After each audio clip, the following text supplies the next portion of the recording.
Seeds in the darkness. The wasteland stretched endlessly under ash-gray skies, where nothing grew and hope had long since withered. Cale pressed his small hands against the cracked earth, feeling for moisture that never came. At 12 years old, he had already learned that survival meant scavenging, not dreaming, but dreams were all he had left. His village of Thornwick clung to life at the mountain's base, where 43 souls shared dwindling supplies and fading memories of green. Things.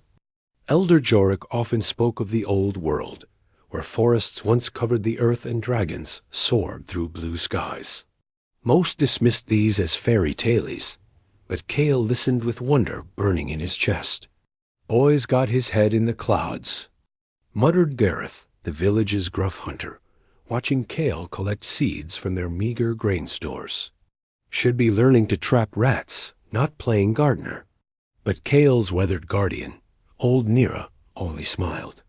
She had found him wandering the wastes 3 years ago, clutching a small pouch his mother had given him filled with seeds from before the burning. Some souls are meant to plant, she whispered, even when the world forgets how to grow. Today, Cale ventured farther than ever before, following ancient stone steps carved into the mountainside. The elders forbade climbing here, claiming these peaks held only death and dragon bones. Yet something called to him, a whisper carried. On the bitter wind, the caves yawned before him like hungry mouths, their entrances blackened by fires older than memory. Most would have turned back, but Cale felt drawn forward by an inexplicable pull. Inside, the darkness was absolute, broken only by shafts of gray light filtering through cracks in the stone ceiling. His footsteps echoed in the vast chamber, revealing walls scored by massive claws and floors carpeted with ancient ash. This had been someone's home, once someone enormous. Dragon scales, dulled to bronze, lay scattered like fallen leaves. The air tasted of sorrow and forgotten rage, but where others might see only destruction, Cale saw potential. The cave's depth would shelter tender shoots from harsh winds. The stone floor, though scarred, showed patches of rich soil beneath the ash. Most importantly, water seeped steadily from a natural spring in the chamber's heart, the first living. Water he had seen in months. Kneeling beside the spring, Cale opened his precious pouch. The seeds were small and dark, each one carrying the genetic memory of Earth's lost paradise. With reverence bordering on prayer, he began to plant. His fingers worked the soil gently, placing each seed with careful spacing. He had no tools save his hands, no fertilizer save his hope. Yet as he worked, something shifted in the cave's oppressive atmosphere. The silence felt less empty, the shadows less threatening. High above, hidden in a crevice where golden scales caught no light, ancient. Eyes watched with growing bewilderment. For the first time in a century, Vorthik the Golden witnessed not destruction, but creation. The boy's small hands moved with purpose, planting life where death had reigned supreme. The dragon's massive heart, scarred by betrayal and hardened by loss, began to remember what it felt like to hope that the Watcher Awakens days passed like whispered secrets, and Cale returned to the cave with religious devotion. Each morning, he would slip away from Thornwick before dawn, carrying water in salvaged containers and soil scraped from hidden valleys. The village thought him mad, a boy who disappeared into cursed mountains to chase impossible dreams.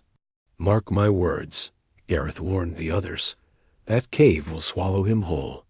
Nothing good dwells in dragon lairs. But Cale felt no fear in the darkness. If anything, the cave welcomed him like an old friend. His seedlings had begun to sprout tiny green shoots that seemed impossibly vibrant against the blackened stone. He talked to them as he worked, sharing stories Nira had told him about the world before the burning. My grandmother said roses once grew tall as houses, he whispered, carefully watering a struggling sapling. And apple trees gave fruit so sweet. Children would climb them just to taste heaven. High above, Vorthik listened to every word. The dragon had not moved from his hiding place in weeks, afraid that even the smallest sound might drive the boy away. He studied the child with growing fascination. This small human who brought life instead of death, who spoke of beauty instead of conquest. The war had ended over a century ago, but its scars ran deeper than flesh. Vorthik remembered the final battle, when human armies had descended upon the dragon clans with fire and fury. His kin had fought valiantly, but hatred proved stronger than honor. One by one, the great dragons fell, until only Vorthik remained wounded, broken and filled with rage that burned like molten gold. For decades he had nursed that anger, planning revenge against the species that destroyed everything he loved. But this boy, this strange, gentle creature, challenged everything Vorthik thought he knew about humanity. Kale worked tirelessly, his small hands growing calloused from constant digging and planting. He fashioned irrigation channels from broken stones, created windbreaks from salvaged cloth, and even sang lullabies to encourage growth. The cave slowly transformed from a tomb into something resembling a garden. "You're beautiful," Kale breathed one afternoon, watching sunlight filter through the ceiling to illuminate his tiny forest. "Just wait until you're tall enough to touch the sky." Vorthik's massive claws scraped stone involuntarily. No human had ever called his lair beautiful, only cursed, haunted, or damned. The boy saw wonder where others saw only ruin. As weeks turned to months, the dragon found himself anticipating Kale's visits. The child's laughter echoed through chambers that had known only silence. His gentle humming replaced the whispers of old ghosts. Most remarkably, the plants thrived under his care, growing stronger and greener than anything Vorthik had seen since the burning. The boy brought more than seeds. He brought stories, dreams, and an infectious belief that broken things could heal. Slowly, carefully, Vorthik began to descend from his perch when Kale wasn't present, examining the growing garden with wonder. Dragon scales, naturally attuned to magic, recognized something profound happening here. This wasn't mere cultivation. It was resurrection. One evening, as autumn's chill crept into the cave, Kale fell asleep beside his largest tree, a young oak whose branches already reached toward the distant ceiling. The boy looked so small and fragile, yet he had accomplished what armies could not. He had brought life back to a dragon's lair. Vorthik made a decision that terrified and thrilled him. Moving with infinite care, the great dragon descended from his hiding place, golden scales glowing softly in the moonlight, streaming through stone cracks. First contact Kale woke to the sensation of warmth, something impossible in the perpetually cold cave. His eyes fluttered open to discover golden light bathing his small garden, emanating from scales larger than dinner plates. A massive head, beautiful and terrible, watched him with eyes like molten amber. Most children would have screamed. Kale sat up slowly, his heart hammering but his gaze steady. "You're magnificent," he whispered, voice filled with awe rather than terror. Vorthik froze. In all his centuries of existence, no human had ever greeted him with wonder instead of fear. The dragon's voice, unused for decades, emerged as a rumbling whisper that seemed to resonate from the very stones. "You are not afraid? Should I be?" Kale asked, tilting his head with genuine curiosity. "You've been watching me plant trees for months, and you haven't hurt me yet. Besides, Nira always said dragons were gardeners of the sky. They tended clouds like farmers tend fields." A sound escaped Vorthik's throat, something between a growl and a sob. "Your Nira was wiser than most. My kind did nurture the heavens long ago. We brought rain to thirsty lands and wind to scattered seeds."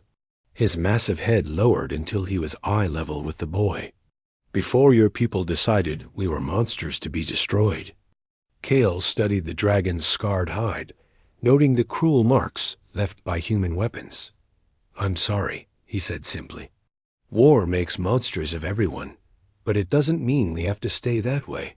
"Why do you come here?" Vorthik asked. "This place holds only death and bitter memories." "Because it's beautiful," Kale replied, gesturing to his thriving garden. "Or it could be, with enough love and time. Everything deserves a chance to grow, even dragons' caves." Vorthik's ancient heart cracked open like an egg. This child spoke of love where others preached hatred, of growth where others demanded destruction. "What is your name, little gardener?" "Kale. What's yours?" "I am? I was Vorthik the Golden, last of the cloud shepherds, keeper of storms and bringer of gentle rains." The titles felt hollow now, remnants of a grander age. "Then you're exactly who this place needs," Kale said with startling certainty. "A real gardener to help things grow properly." "Child, I know nothing of earthbound plants. My domain was the endless sky." Kale's face lit up with excitement. "But you could learn, and I could teach you what Nira taught me. We could make this the most beautiful garden in all the wasteland, a place where anything could grow." Vorthik stared at the boy in amazement. Here was a human offering partnership instead of servitude, friendship instead of fear. The dragon's massive claws, designed for rending and tearing, gently touched the soil where Kale's oak tree grew. "Your tree is strong," Vorthik observed. "Its roots run deep and true." "Like trust," Kale said sagely. "The deeper it goes, the stronger everything becomes." For the first time in over a century, Vorthik felt something other than rage or sorrow. Hope was a fragile flame, easily extinguished, but it burned nonetheless in the presence of this remarkable child. If I were to help," the dragon said hesitantly, "what would you have me do?" Kale's smile could have illuminated the entire mountain. "First, tell me about clouds. Then help me figure out how to bring rain to this desert. Together, we're going to grow a miracle." As dawn approached, dragon and boy sat beside the growing oak, sharing stories and dreams while golden light danced across leaves that should never have existed in such a desolate place. The Garden of Wonders. Winter arrived with unusual gentleness, as if the mountain itself was learning to nurture rather than punish. Under Vorthik's guidance, Kale discovered that growing things was indeed a form of magic ancient, powerful, and infinitely patient. The dragon's knowledge of weather patterns proved invaluable. With careful positioning of reflective stones, Vorthik could channel sunlight into the deepest corners of the cave. His understanding of wind currents helped create perfect air circulation for the growing plants. Most remarkably, his innate connection to atmospheric moisture allowed him to draw water from seemingly empty air. "Dragons don't just breathe fire," Vorthik explained, exhaling a fine mist that settled gently on thirsty leaves. "We can breathe life itself, rain, wind, and the very essence of growing things." Kale watched in fascination as the dragon's breath transformed their humble garden into something extraordinary. Flowers bloomed in impossible colors, their petals shimmering with hints of gold. Trees grew stronger and taller, their branches intertwining to form natural archways. Even the cave walls began to change, as moss and climbing vines softened the harsh stone with living tapestries. "The other dragons?" Kale asked one day while transplanting seedlings. "Were they all gardeners like you?" Vorthik's expression grew distant. Each clan had its gifts. The crystal dragons sang mountains into new shapes. River dragons carved channels for life-giving water. Storm dragons brought lightning to dance with clouds. And we golden ones. He paused, ancient grief shadowing his features. We were the mediators, the ones who brought balance to all things. "You still are," Kale said firmly. "Look around us, everything grows in perfect harmony. That's not accident. That's dragon magic." As word of Kale's mysterious absences spread through Thornwick, Some villagers grew suspicious. Gareth organized a search party, convinced the boy had fallen prey to mountain predators. They followed his tracks to the cave entrance, where courage failed most of them. "Cursed place," muttered Finn the blacksmith. "Nothing good ever came from dragon holes." But Nira pressed forward, her weathered face set with determination.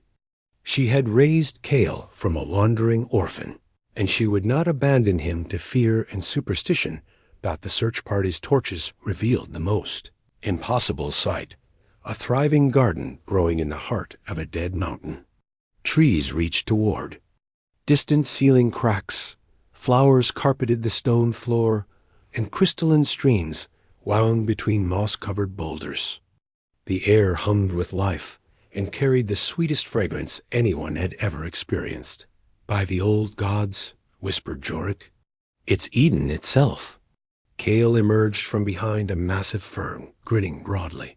"Nira, you found us." He turned toward the shadows. "It's all right, Vorthik. These are my people, the ones I told you about." A golden mountain unfolded from the darkness, scales catching torchlight like captured stars. Vorthik's massive head lowered in greeting, his voice gentle as summer. "Thunder, welcome to our garden," the dragon rumbled. "Your boy has taught me much about growing hope." Several villagers fled immediately, but Nira stood firm, her eyes wide with wonder rather than terror. "You're real," she breathed. "The stories were true." "Some stories," Vorthik agreed, "though this one is still being written." Jorik stepped forward, trembling but determined. "The legends say dragons once helped humanity, before the war. Before humans decided we were threats to be eliminated," Vorthik replied without malice. "But perhaps those days need not remain buried." Kale moved between dragon and villagers, his small hand resting confidently on Vorthik's massive claw. "We're growing more than plants here. We're growing trust." The garden spread around them like living proof that impossible things could flourish, with enough care and courage. In that moment, both species began to remember what they had lost and dream of what they might regain. The new Dawnspring brought revelations that transformed not just Thornwick, but the entire wasteland. Word of the Dragon Garden spread through trading networks like wildfire, drawing pilgrims from distant settlements who came seeking miracles, and stayed to learn from them.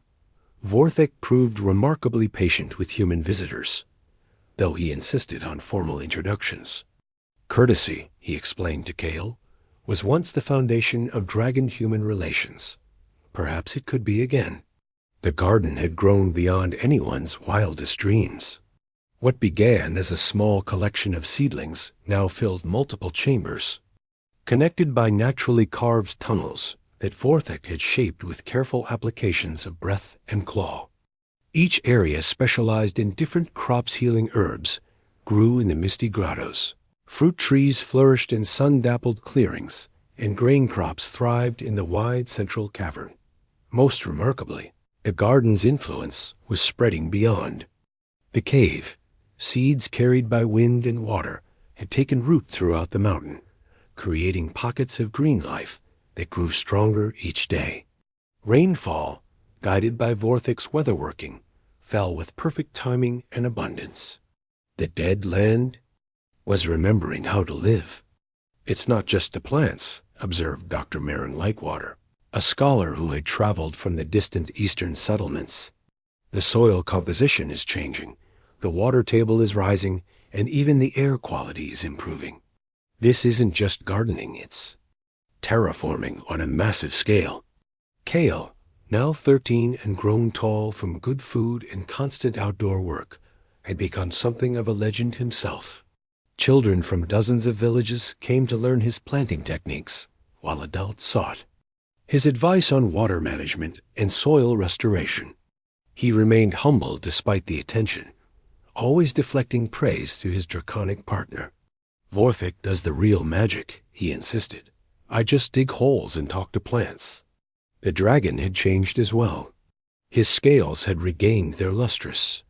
golden shine. His movements carried new grace and purpose, and his voice held warmth instead of ancient bitterness.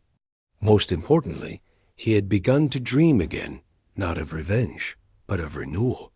"I have been thinking," Vorthik announced one evening, as he and Kale worked together to transplant a particularly stubborn apple tree. "There are other places like this mountain-dead lands that could live again. And there are other dragons." Kale looked up sharply. "Other dragons? You said you were the last." "I said I believed I was the last," Vorthik corrected gently.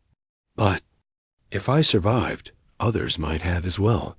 Hidden, healing, waiting for a reason to emerge." His great head turned toward the cave entrance, where stars twinkled in a sky that seemed less gray each night. "Perhaps it is time to call them home." That night, Vorthik sang for the first time in over a century. His voice rolled across the mountains like golden thunder, carrying melodies older than human civilization. It was a song of invitation, of forgiveness, of new beginnings. From distant peaks came answering calls, tentative at first, then growing. Stronger. A crystal dragon's crystalline trill echoed from the eastern ranges. A storm dragon's rumbling bass responded from the northern wastes. A river dragon's liquid melody flowed from the southern valleys. They were not extinct. They had been waiting as Kale listened to the dragon chorus paint music across the night sky. He understood that their small garden had become something greater, a beacon of hope in a world that had forgotten how to dream. Together, humans and dragons would heal the wounded earth, one seed at a time.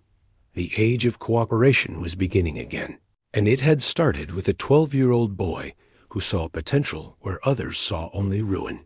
In the growing dawn, as golden light illuminated a garden that should not exist, two species looked toward a future they would build together. The last sanctuary had become the first of many, and the world would never be the same.